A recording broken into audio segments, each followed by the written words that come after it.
नमस्कार मंडळी, कसे आहात तुम्ही सगळेजण? ठीक आहात ना? Good morning. आता बघा सकाळची वेळ आहे. मी पीठ मळलेलं आहे. आता मला नाश्ता करायचा आहे. मग रोज काय नाश्ता करू हा एक विचारच आहे बघा नवीन. रोज पोहे आणि उपमा काय खायची इच्छा होते, परत डोसा आला, ढोकळा आला. अहो ते करून परत स्वयंपाक पण करा. हे सगळं करावं लागतं बघा. लय कंटाळ येतो, कधी कधी वैताग येतो. बायकांच्या हातून कधी स्वयंपाक खोली कधीच सुटणार नाही, मला तर असंच वाटतं. हे बघा आता मी पोहे हे करणार आहे, काय बरं पांढरा उपमा करणार आहे, जरा काही वेगळं म्हणून. पिवळा पिवळा बघून कंटाळा आलेला असतो मुलांना, आधीच उपमा खायची इच्छा नसते त्यांना. जबरदस्तीने केलेलं गपचूप खावंच लागतं, मम्मी रागवते नाहीतर. हे बघा मी मिरच्या सगळ्या तेलामध्ये टाकलेल्या आहेत. आणि आता मी पांढरा उपमा करणार आहे, म्हणजे उपीट करणार आहे. त्याला उपीट, उपमा, तिखट शिरा पण म्हणतात. अहो कंटाळा येतो रोज स्वयंपाक करायचा. कधीतरी असं वाटतं मला की आयतं बसून खावं, सगळी कामं आपोआप व्हावीत.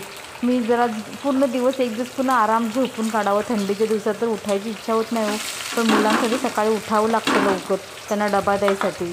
काय करणार आता, आली आहे भोगाईचा, भोगावंच लागणार आहे. आता करावंच ना, मुलांना मोठं करावंच लागणार आहे. आणि बाईशिवाय घराला घर पण अजिबात नाही बरं का. हे बघा आता मी काय करते, उपमा करते. कांदा चिरला, पटापट ओबडधोबड चिरला.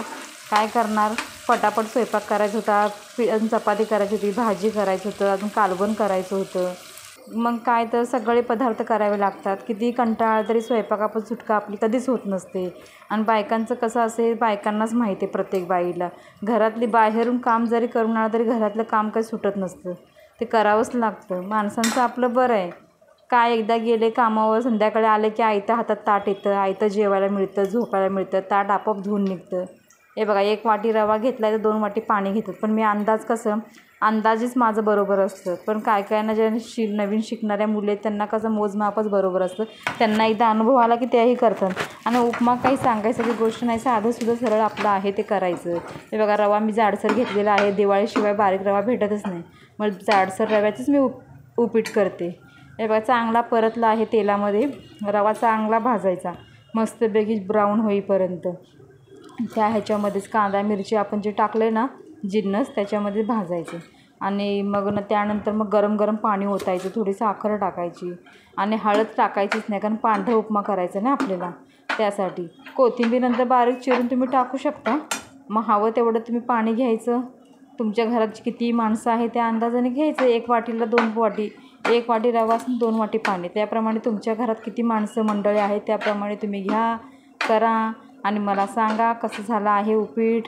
हे बघा उपीट हे साधं सरळ आहे, खूप पौष्टिक असतं उपीटमध्ये. पण आजकालच्या मुलांना हे असलं खावं वाटत नाही.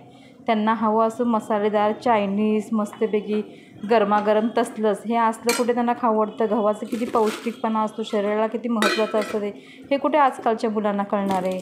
आया नुसत्या मागे लागतात वाट्यान ताटं घेऊन, खावा रे खावा रे खावा रे. पहिलं कशा आया 2 धपाटे दिले की मुलं गपचूप खायची.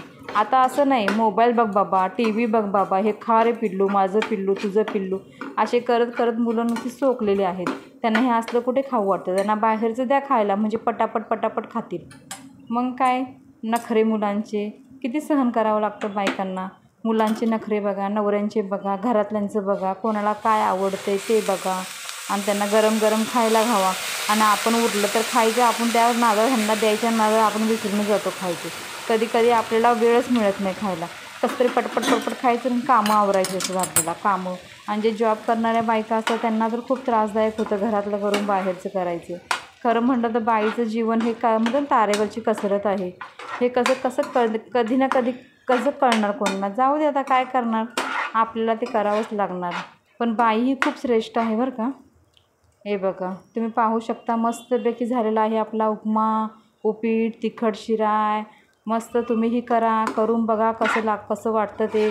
पांढरं उपीट काहीतरी वेगळं. आणि गरम पाणी ओतलं की असं मऊपणा येतो, लुसलुशीत होतो. आणि वरनं मीठ टाकायचं. मी सगळ्यात शेवटी मीठ टाकते, कारण कधी कधी मिठाचा अंदाज ना झाल्यानंतरही कळतो की हां बाबा हे एवढं मीठ बरोबर आहे म्हणून. मी शेवटीच मीठ टाकते, मी अगोदर मीठ टाकतच नाही. पण कांदा टोमॅटो थोडं किंचितसं टाकते, कारण जे पाणी सुटून पूर्ण शिजायसाठी, ते एकजीव व्हायसाठी. हे बघा तुम्ही पाहू शकता गरम गरम उपीट आहे. या खायला तुम्ही करा. आणि माझ्या रेसिपी म्हणजे माझ्या काय एवढ्या भारी रेसिपी नाहीत, आहे आपलं साधंसुद्धा. कसं वाटलं मला ते नंतर कमेंटमध्ये सांगा. शेअर करा आणि लाईक करा आणि सबस्क्राईब करा. तुमच्या सपोर्टशिवाय मी काही करू शकत नाही. Thank you so much. माझा व्हिडिओ पूर्ण शेवटपर्यंत पहा आणि मला नक्की लाईक करा.